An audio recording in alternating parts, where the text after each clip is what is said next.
Hello दोस्तों। तो आज हम देखेंगे समांतर श्रेणी यानी अरिथमेटिक प्रोग्रेशन। और चलिए ये चैप्टर शुरू करते हैं। और इसमें देखिए हमें टर्म वाइज बहुत सारी चीज़ें सीखने को मिलेंगी, ठीक है।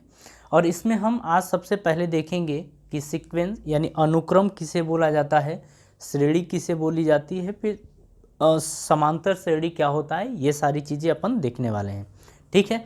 तो सबसे पहले अपन देखते हैं अनुक्रम। हम ये देखेंगे इसमें कि अनुक्रम यानी कि सीक्वेंस किसे बोला जाता है। अनुक्रम को बोलते हैं सीक्वेंस, ठीक है। अच्छा देखिए, चलिए इसमें हम अनुक्रम किसे बोलते हैं। तो देखिए इसकी घटती या बढ़ती संख्याओं को, घटती या बढ़ती संख्याओं को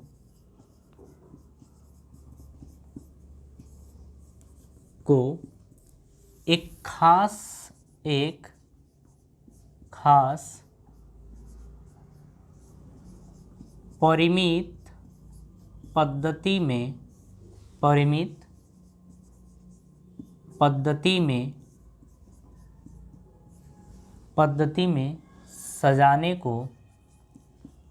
पद्धति में सजाने को अनुक्रम कहते हैं।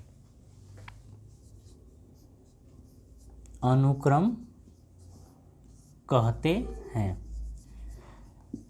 अभी बस आप ये चीज़ समझिए कि अनुक्रम किसे बोला जाता है। तो हम ये कहते हैं कि घटती या बढ़ती संख्याओं को एक खास परिमित पद्धति में सजाने को अपन अनुक्रम बोलते हैं, ठीक है।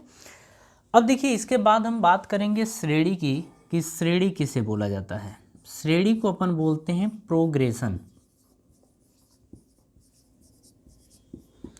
प्रोग्रेशन। देखिए हम ये कहते हैं कि वह अनुक्रम जो किसी नियम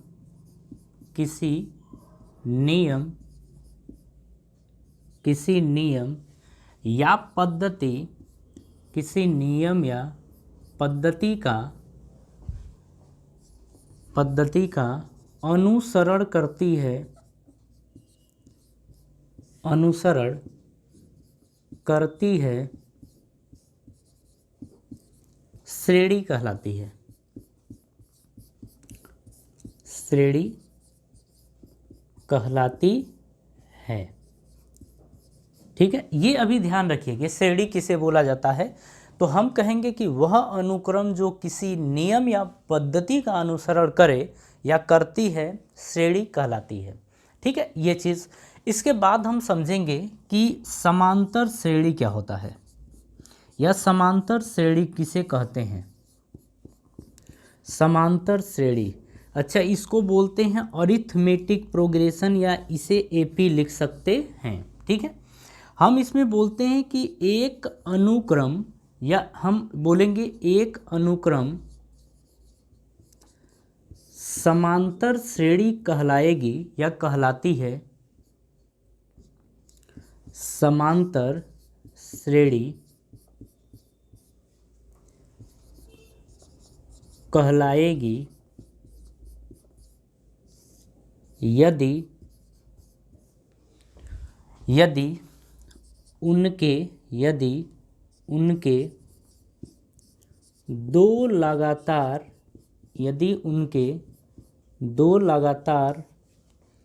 पदों के बीच का अंतर, दो लगातार पदों के बीच का अंतर समान हो, ठीक है। जरा अब इसे आप ध्यान से समझिए। हम ये कहते हैं कि कोई भी अनुक्रम, कोई भी सीक्वेंस एक समांतर श्रेणी तब कहलाएगी यदि उनके दो लगातार पदों के बीच का अंतर समान हो, ठीक है। अब इस चीज़ को हम धीरे धीरे समझेंगे, ठीक है। अच्छा ये सारी चीज़ें आपको समझ में आ गई। ये एक डेफिनीशन है, इससे बहुत ज़्यादा आपका लेना देना कुछ होता नहीं, लेकिन हाँ इसमें आपको टर्म समझना होता है कि किसको क्या बोलते हैं। अगर हम अनुक्रम यानी सीक्वेंस की बात कर रहे थे तो हम ये कहेंगे कि संख्याओं को घटते या बढ़ते क्रम में जब सजाते हैं किसी खास परिमित पद्धति में तो उसे अनुक्रम कह देते हैं। ठीक है, ये एक टर्म है। फिर श्रेणी यानी प्रोग्रेशन किसे कहते हैं?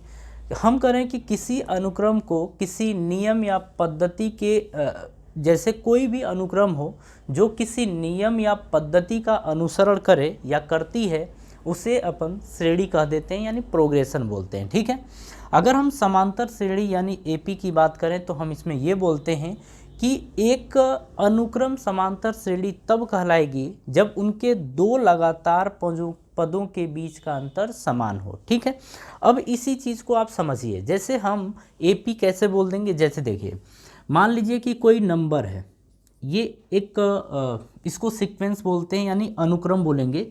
1 2 3 4 5 ऐसे आप आगे बढ़ते चले जाइए। आपसे ये पूछ दिया कि जैसे ये नंबर है, ये नंबर किस में है, मतलब इसको एक स्पेशल नाम दीजिए, इसका क्या नाम है। तो इस पूरे को मिला के हम बोलेंगे कि ये एपी है यानी कि समांतर श्रेणी है। लेकिन कब बोला जाएगा? जब उनके लगातार जो पद हैं इनको पद बोला जाता है। ये फर्स्ट पद है, मतलब प्रथम पद, द्वितीय, थर्ड, फोर्थ, फिफ्थ ऐसे बोलते हैं। ठीक है, तो इस तरीके से, मतलब इसको अगर इंग्लिश में बोला जाए तो टर्म बोला जाता है। पद को क्या बोलते हैं? टर्म, TERM, इसके मतलब होता है पद। तो आप जैसे हम फर्स्ट टर्म बोलें तो आप समझ जाइएगा कि प्रथम पद की बात हो रही है, अगर सेकेंड टर्म बोलें तो द्वितीय पद की बात हो रही है। तो इस तरीके से आप समझिए। ठीक है, जरा यहाँ समझिए, हम देखेंगे इन दोनों के बीच का अंतर। तो दो में से एक, अच्छा इसमें से इसको घटाना होता है, दूसरे में से पहले को, दो में से एक घटाएंगे तो एक आएगा। अब इन दोनों में से देखिए, 3 में से 2 घटाएंगे तो एक आएगा। यहाँ से देखिए, इन दोनों में 4 में से 3 घटाएंगे तो एक आएगा। तो आप ये देख रहे हैं कि जैसे जैसे हम आगे बढ़ रहे हैं, घटा रहे हैं, लेकिन उनका जो अंतर है वो समान है। जब अंतर समान हो तो इस तरीके के अनुक्रम को, जो ये इस तरीके का अनुक्रम हो जिसके दो लगातार पदों के बीच का अंतर समान होता है, उसका एक स्पेशल नाम होता है जिसे बोलते हैं समांतर श्रेणी यानी अरिथमेटिक प्रोग्रेशन, जिसे शॉर्ट में अपन एपी बोलते हैं। ठीक है, चलिए अब इसके बाद अगर बात करें हम, तो देखिए हम अब कहानी शुरू करेंगे इसकी कि समांतर श्रेणी की।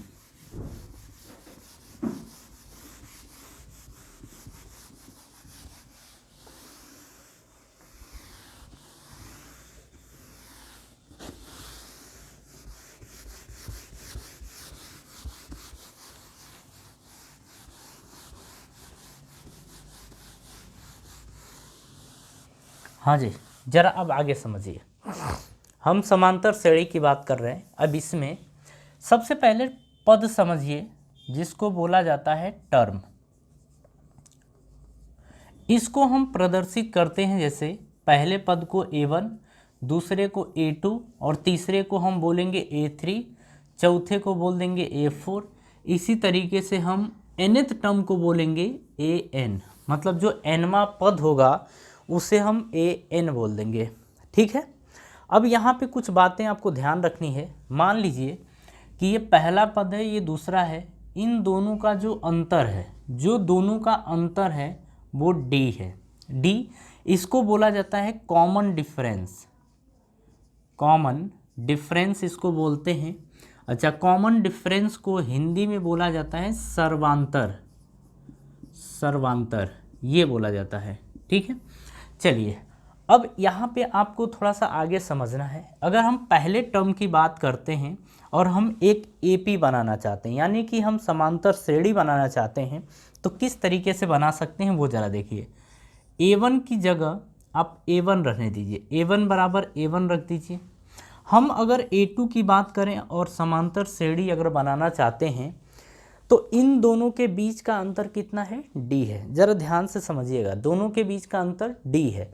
तो अगर पहला A1 हो तो दूसरा A2, और A2 बराबर क्या लिख सकते हैं हम? A1 प्लस D लिख सकते हैं। ठीक है, तो जो A2 है वो एक्चुअल में A1 प्लस D के बराबर ही होगा। क्यों?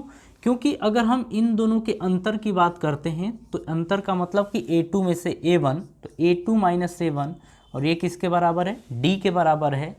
तो A2 बराबर क्या हो जाएगा, ये माइनस से इधर जाएगा तो प्लस, तो A1 प्लस D, ये होगा कि नहीं होगा, होगा।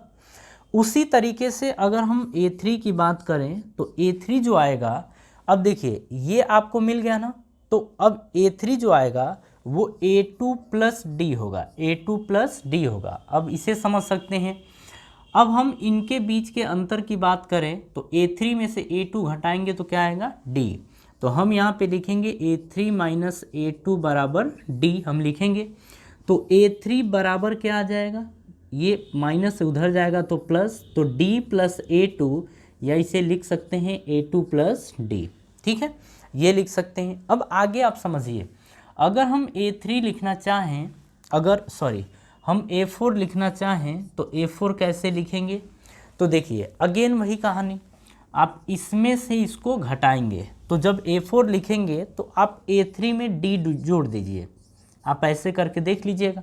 अगर यहीं पे A5 आप लिखते हैं तो A5 में A4 में आप D जोड़ दीजिए, लगे हाथ। तब इसे समझिएगा। इसके आगे अगर हम an लिखना चाहें यानी कि nवां पद, तो उसमें लिखेंगे, अच्छा 5 था तो यहाँ 4 है, तो यहाँ n होगा, तो यहाँ पे n माइनस 1 प्लस डी ये आ जाएगा। तो nवां पद आपका an माइनस 1 प्लस डी ये आ जाएगा। अभी जस्ट आपको समझना है कि ऐसा होता है, ठीक है। चलिए ये बात समझ में आ गई। जरा आगे की कहानी, अगर ये सारी चीज़ें आप समझ गए तो बहुत अच्छी बात है। जरा हम एक चीज़ फिर से आपको दिखा देते हैं। देखिए ये चीज़ आपने देखा यहाँ पे कि अगर हम A2 में से A1 घटाते हैं, इसमें से अगर ये घटाते हैं तो आता है D, और इसी को बोला जाता है सर्वांतर। इसी को क्या बोलते हैं, कॉमन डिफरेंस या सर्वांतर। आप हर जगह यही देखेंगे। आप A3 में से अगर A2 घटाते हैं, A3 में से A2, तो वो भी D ही आना चाहिए। यानी कि अगर 5 ये है 3 ये है, तो 5 में से 3 घटाएंगे, अगर ये 2 आता है तो ये जो भी नंबर है इसमें घटाएंगे ना, तो ये 2 आना चाहिए। यानी कि सर्वांतर क्या होना चाहिए, बराबर। इसी तरीके से अगर A4 में से A3 घटाते हैं तो ये भी आपका D आना चाहिए। और इस तरीके से अगर ये आता है तो ये जो अनुक्रम यानी कि सीक्वेंस कहलाएगा, इसी का नाम हो जाता है आपका AP, यानी अरिथमेटिक प्रोग्रेशन, यानी समांतर श्रेणी, ठीक है। चलिए अगर ये चीज़ समझ में आ गई तो अब हम आपको कुछ एग्जाम्पल यानी कुछ उदाहरण दिखाते हैं, ठीक है। और उस उदाहरण में आपको ये समझ में आएगा कि ये जो हम उदाहरण देने जा रहे हैं ये समांतर श्रेणी में है या नहीं है। और इनकी अगर बात करें तो आप ध्यान से समझिएगा, ये जो होता है इसको बोला जाता है पद। ये पद है, ये भी पद है, ये भी पद है, ये भी पद है। इसको प्रथम, इसको द्वितीय, इसको तृतीय, इसको चतुर्थ, ऐसे बोलते हैं, मतलब ये पद में, ठीक है। चलिए अब हम उदाहरण की बात करते हैं। तो इसमें हमें बताना है प्रथम पद। तो आप एक चीज़ ध्यान से समझिएगा, जो पहला होता है ना, इसी को बोलते हैं हम प्रथम पद। प्रथम पद यानी इसी को बोल सकते हैं ऐसे कि फर्स्ट टर्म, फर्स्ट टर्म इसी को बोला जाता है, ठीक है। इसे आप ऐसे भी बोल सकते हैं कि फर्स्ट टर्म। लिखने का जस्ट ये तरीका है, ये बोल सकते हैं, ये फर्स्ट टर्म हो गया। अगर इन दोनों को घटाते हैं इसमें से ये, तो ये आता है सर्वांतर, उसे बोलेंगे D, ठीक है। अब हम जो क्वेश्चन आपको देने जा रहे हैं उसमें आप देखिएगा, आपको ये बताना है कि प्रथम पद कौन है और सर्वांतर कौन है। तो हमें इस क्वेश्चन में जो बताना है वो प्रथम पद यानी A बताना है और सर्वांतर यानी D बताना है। ये दो चीज़ बताना है, ठीक है। पहला देखिए क्या दिया है, 1, 4, 7, 10, 13 और आगे आपको ऐसे ही दे देगा, ठीक है। हमें इसमें बताना है प्रथम पद। प्रथम पद को A से प्रदर्शित किया जाएगा। तो आप देखिए इसमें प्रथम पद क्या है, 1 है।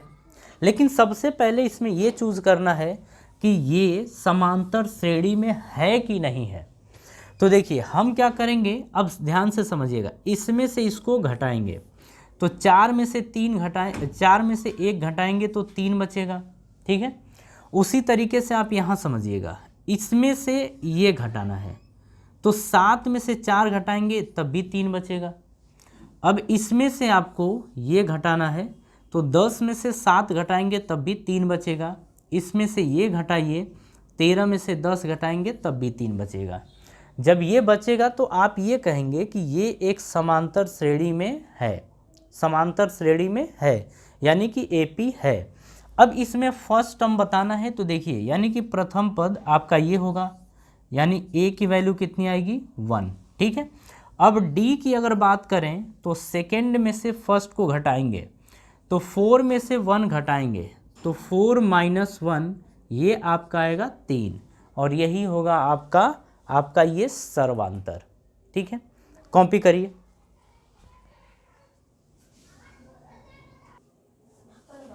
चलिए तो हम आगे देखेंगे एक और क्वेश्चन इसमें, एग्जाम्पल।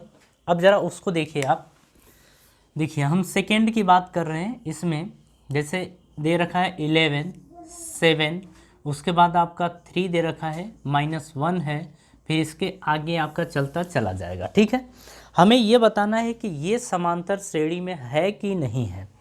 तो देखिए यहाँ से अगर बात करें तो इन दोनों का अंतर कितना आएगा, तो इन दोनों का अंतर अगर D है और इसका भी अंतर D है और इसका भी अंतर D है तो हम कहेंगे कि ये समांतर श्रेणी में है। और D का क्या मतलब है, D का मतलब है कि इसमें से इसको, यानी कि 7 में से 11 घटाएंगे तो बचेगा -4, 3 में से 7 घटाएंगे, जो 3 में से अपन 7 घटाएंगे तब भी बचेगा -4, ठीक है। अब आगे देखिए, -1 में से 3 घटाएंगे तो -1 में से 3 घटाएंगे तो बचेगा -4। तो इस तरीके से ये देखने को मिला कि इनका जो डिफरेंस है, यानी कि अंतर है, सर्वांतर है, वो बराबर है। इसका मतलब ये समांतर श्रेणी में है, यानी कि ये AP है, ठीक है। अब जब ये है तो यहाँ पे तो आपको एक चीज़ पता चल गया ना कि सर्वांतर कितना है, सर्वांतर है -4। अगर हम प्रथम पद यानी कि फर्स्ट टर्म यानी A की बात करें तो इसकी वैल्यू कितनी है 11, ये हमारा आंसर होता है, ठीक है। चलिए अब हम NCERT के एग्जाम्पल देखेंगे। हम एग्जाम्पल 1 से शुरू करेंगे और देखिए आज के अगर हम वीडियो की बात करें तो इसमें केवल हम इसके इंट्रोडक्शन को ही देखेंगे। जो इसका नेक्स्ट वीडियो आएगा वो एक्सरसाइज का होगा। आज एग्जाम्पल और इंट्रोडक्शन बस यही देखने वाले हैं, ठीक है। तो इंट्रोडक्शन तो हम देख ही चुके, अब हम एग्जाम्पल की बात कर रहे हैं। तो देखिए हमारे बुक में एग्जाम्पल नंबर फर्स्ट क्या दे रखा है, एग्जाम्पल नंबर फर्स्ट दे रखा है कि एक AP है और AP है 3/2, 1/2, -1/2, -3/2, ये दे रखा है। आगे ये हमसे बोल रहा है के लिए प्रथम पद यानी A और सर्वांतर D लिखिए। मतलब इस क्वेश्चन में A लिखिए, प्रथम पद A, प्रथम पद यानी A लिखिए और सर्वांतर बताइए। तो देखिए अगर हम इसने इस क्वेश्चन में पहले ही बोल दिया है कि ये समांतर श्रेणी में है। अब हम बात करेंगे यहाँ पे प्रथम पद यानी A की, तो A कितना है 3/2, 3/2 A रहा। अगर हम इसके सर्वांतर यानी D की बात करें तो आप क्या करेंगे, इसमें से इसको घटाएंगे। ये आपका A1 है और ये आपका A2 है। और यहाँ पे देखते हैं कि A1 बराबर क्या होता है, A होता है। A1 बराबर A और 3/2। अगर हम D की बात करें तो A2 में से A1 घटाएंगे तो A2 - A1 ये करेंगे। अब यहाँ से देखिए D बराबर A2, A2 की वैल्यू 1/2, तो यहाँ से 1/2 माइनस A1 की वैल्यू है 3/2, तो ये रहा आपका 3/2 बराबर। अब LCM लेंगे तो 2 आएगा, 2 × 1 = 2 तो 1 आएगा, माइनस 2 × 1 = 2 तो 1 का 3 में गुणा करेंगे तो 3, 3 में से 1 घटाएंगे तो -2/2 बचेगा, जब कट करेंगे तो -1 बचेगा, ठीक है। तो ये आ गया सर्वांतर, यानी कि इसका जो सर्वांतर है वो -1 है और प्रथम पद 3/2 है। ये हमारा है D, और D को क्या बोलते हैं अपन, सर्वांतर। सर्वांतर। ठीक है ना। चलिए इसके बाद इसी में हम उदाहरण नंबर 2 की बात करेंगे। हाँ जी, देखिए उदाहरण नंबर 2 क्या दे रखा है, हमसे ये बोल रहा है कि संख्याओं को निम्नलिखित सूचियों में से कौन कौन से एपी नहीं है, यदि इनसे कोई एपी है तो उनके अगले 2 पद लिखिए। ठीक है, ये हमारा क्वेश्चन है। अब यहाँ समझिए, देखिए एग्जाम्पल नंबर हम 2 की बात कर रहे हैं। 2 में हम पहले को चेक करेंगे।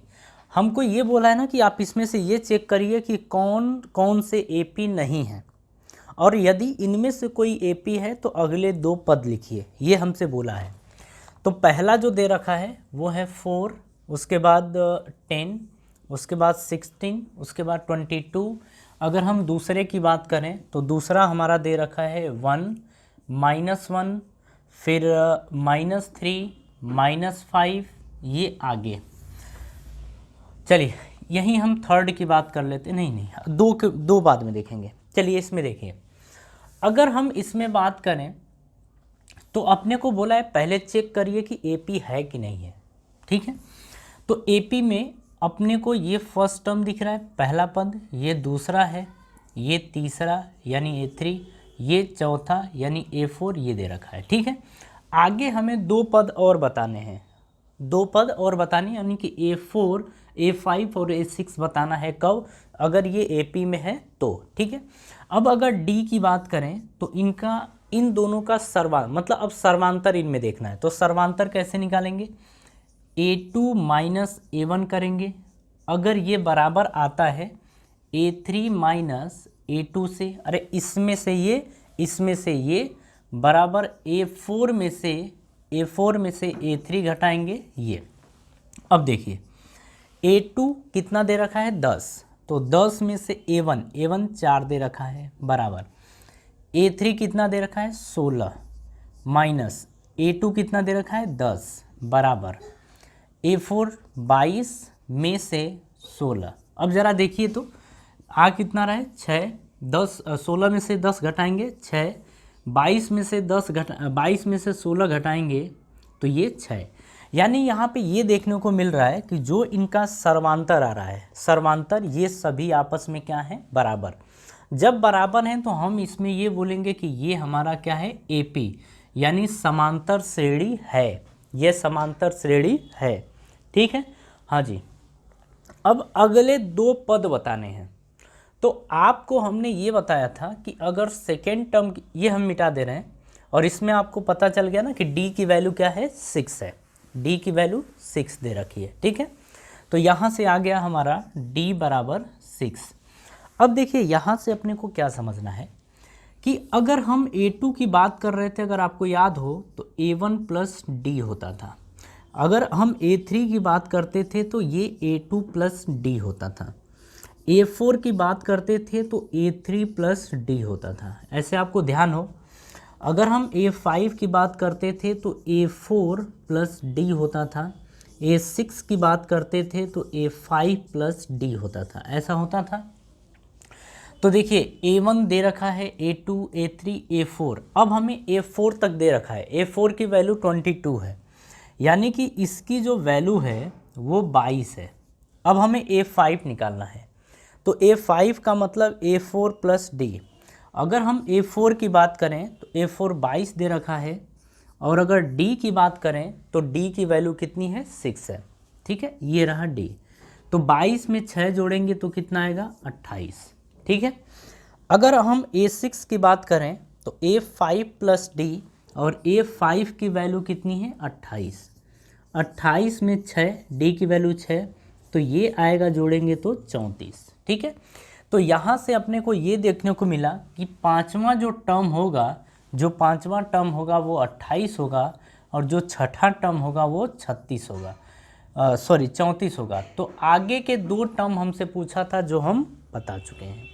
ठीक है, चलिए ये पहला हमारा कंप्लीट होता है। अब हम दूसरे की बात करते हैं।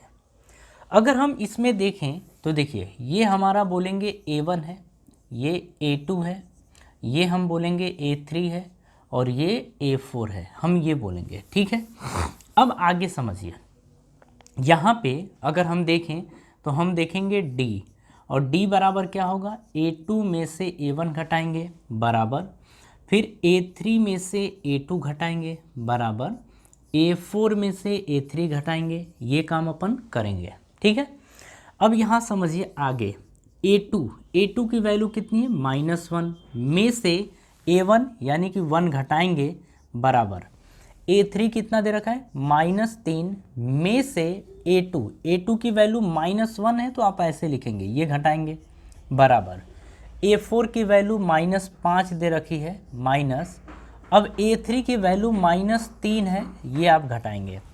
तो यहाँ से देखेंगे कि -1 -2 बन जाएगा। यहाँ से जब आप घटाएंगे तो -3 और माइनस माइनस कितना, +1, तो घटाएंगे तो -3 में से 1 घटाएंगे तो -2 बचेगा।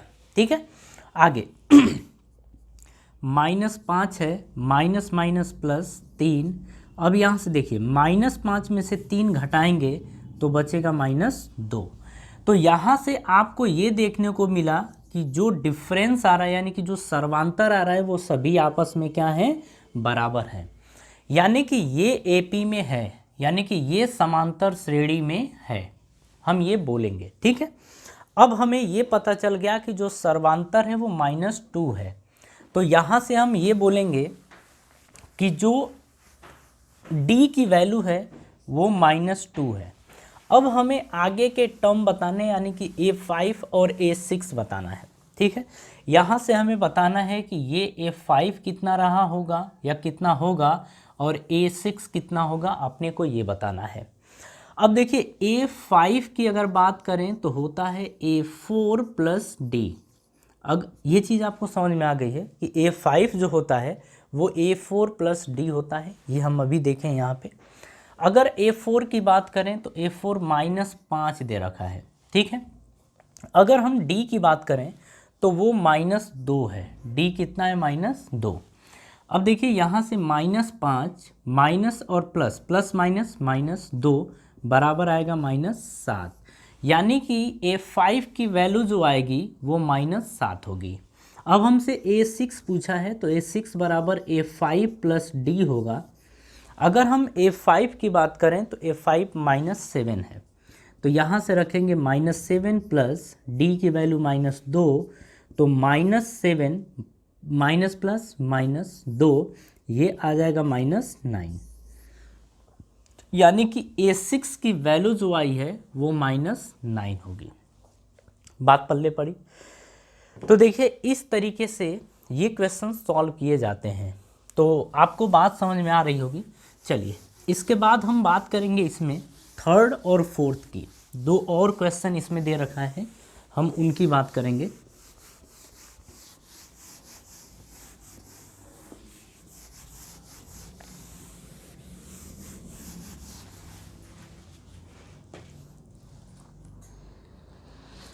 हाँ जी, चलिए अब हम बात करेंगे नेक्स्ट यानी कि थर्ड की।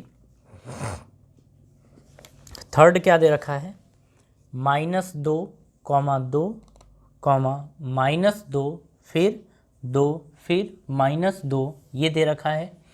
फिर आगे इस तरीके से फोर्थ जो हमारा है वो दे रखा है 1, 1, 1, 2, 2, 2, 3, इस तरीके से ये क्वेश्चन दे रखा है। अब हमसे ये पूछ रहा है कि ये बताइए AP में है या नहीं है। तो अब ध्यान से समझिए, इसको हम बोलेंगे कि ये A1 है, ये A2 है, ये A3 है, ये A4 है, ये आपका A5 है। ठीक है, अब हम D की बात करें तो हम लिखेंगे A2 - A1 बराबर A3 - A2 बराबर A4 - A3 बराबर A5 - A4, ये कर देंगे। ठीक है, देखिए अभी कुछ समय तक ऐसे करना होता है। अब ऐसा नहीं कि 50 दे दिया हो तो 50 देखते हैं, नहीं देखते हैं, लेकिन अभी देखने की ज़रूरत है क्योंकि अभी आपको पूरी बातें समझ में मतलब अभी आपको बातें सीखनी है। हम तो ऐसे भी डायरेक्ट देख सकते हैं, इसमें से ये घटाइए, इसमें से ये घटाइए, इसमें से ये, फिर बताइए कि डी की वैल्यू सेम है कि नहीं है। मतलब जब घटाते हैं तो सारी वैल्यूज़ बराबर आती हैं कि नहीं आती हैं, इसी से हमें पता चल जाएगा। डी बराबर, अब देखिए 2 A2 कितना दे रखा है 2, तो 2 में से अब A1 यानी -2 घटाएंगे बराबर A3 कितना दे रखा है -2, तो -2 माइनस A2 की वैल्यू 2 दे रखी है 2 बराबर A4 कितना दे रखा है 2 में से A3 यानी कि -2 घटाएंगे बराबर A5 कितना दे रखा है -2 माइनस A4 कितना दे रखा है 2। ये अब यहाँ से देखिए 2 माइनस माइनस प्लस 2 ये आएगा बराबर -2 -4 बराबर माइनस माइनस प्लस, तो 2 में 2 जोड़ेंगे तो कितना, यहाँ से ऐसे लिखिए कि 2 और माइनस माइनस प्लस 2 बराबर -2 -4। यहाँ समझिए 2 और 2 कितना आएगा 4, ये लिखा है -4, ये आएगा 4 और ये आएगा -4। ये बताइए क्या यहाँ पे जो D है वो सेम है? नहीं है, ये आपस में बराबर नहीं है। क्यों? क्योंकि ये +4 है तो ये -4 है, ये -4 है तो ये +4 है, ये +4 है तो ये -4 है। हम यहाँ पर बोलेंगे कि सभी के लिए D यानी कि सर्वांतर बराबर नहीं है, तो यहाँ पे लिखेंगे सर्वांतर समान नहीं है, सर्वांतर समान नहीं है, नहीं है। तो अतः ये जो अनुक्रम है, अतः अनुक्रम AP में यानी समांतर श्रेणी में नहीं है, नहीं है। ठीक है, ये होगा। चलिए ये चीज़ तो समझ में आ गया ना कि ये AP नहीं है। अब हम फोर्थ की बात करते हैं। अरे भैया,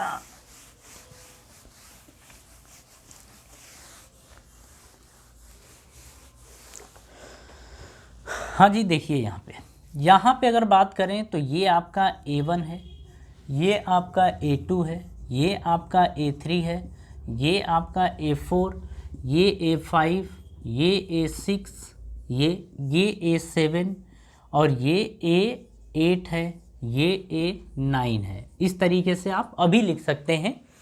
अब देखिए अगर हम D की बात करें तो D बराबर, अभी कुछ देर तक आप चलिए, आप ऐसे कर लीजिए, 1 में से 1 घटाइए तो कितना बचेगा 0। ठीक है, ये पहले की बात हो रही है। इन दोनों के बीच का जो अंतर है वो 0 है। 1 में से 1 घटाइए तो 1 में से 1 घटाएंगे फिर 0 आ गया।